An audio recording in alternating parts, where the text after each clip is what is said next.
Since the Albanese Labor government came to power 2 years ago, it has mandated pay rises for the early childhood sector on 3 occasions. To date, it has been the families who have borne the brunt of these pay rises through increased daily fees for their children attending care. The third mandated wage increase was announced on the 8th of August, just over a month into the new financial year, and has been tied to a promise that centres would not increase the daily fees by more than 4%. I'm not here to say early childhood educators don't deserve a pay rise. However, the first 2 of these 3 increases over the past 2 years has already added a significant burden to the household budgets of those who have children in early learning.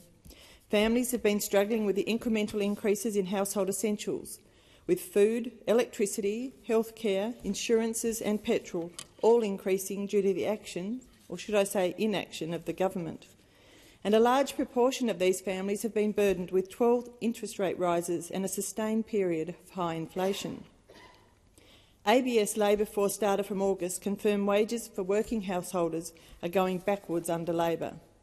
Despite Labor's constant assurances that their fiscal measures are not inflationary, many hard-working families are finding it harder than ever to make ends meet.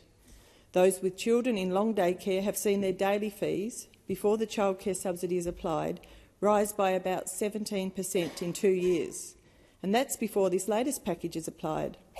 And with the supposedly capped increase of 4%, which the government has apparently made a condition for workers to receive this latest pay rise, it will add another $6 per day.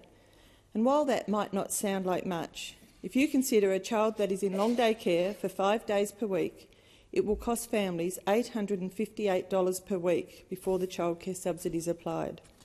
And while each family's subsidy is different, the average family who receives, for example, a 77% subsidy is looking at an out-of-pocket cost of about $300 a week, which totals $15,600 a year. Remember when Prime Minister Anthony Albanese announced Labor's signature cheaper childcare reforms? When he boldly declared no family would be worse off under the changes to the childcare subsidy? Well, that's just another broken promise. The Albanese Labor government promised increasing the childcare subsidy would make things easier for families looking to re-enter the workforce and create a more affordable system for all Australians. These mandated wage rises might be a quick sugar hit for the workers in this industry and an election bid by the government for their vote, but they do nothing to address the inequities in the system faced by parents looking for reasonably priced childcare for their children.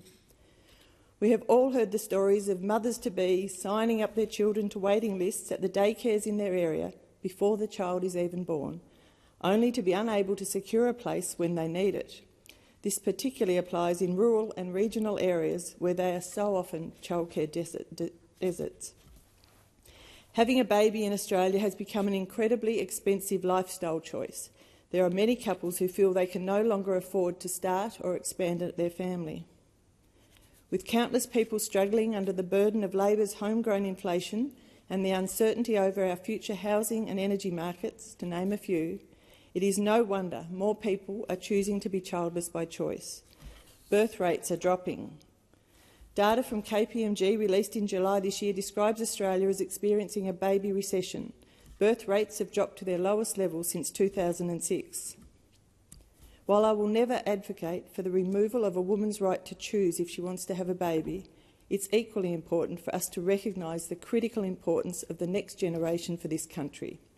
We all know that women having babies is good for the economy.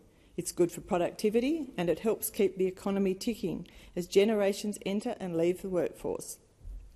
To do that, we need a safe, affordable and accessible childcare system to give children a good foundation for future learning and to give their primary caregivers an opportunity to re-enter the workforce.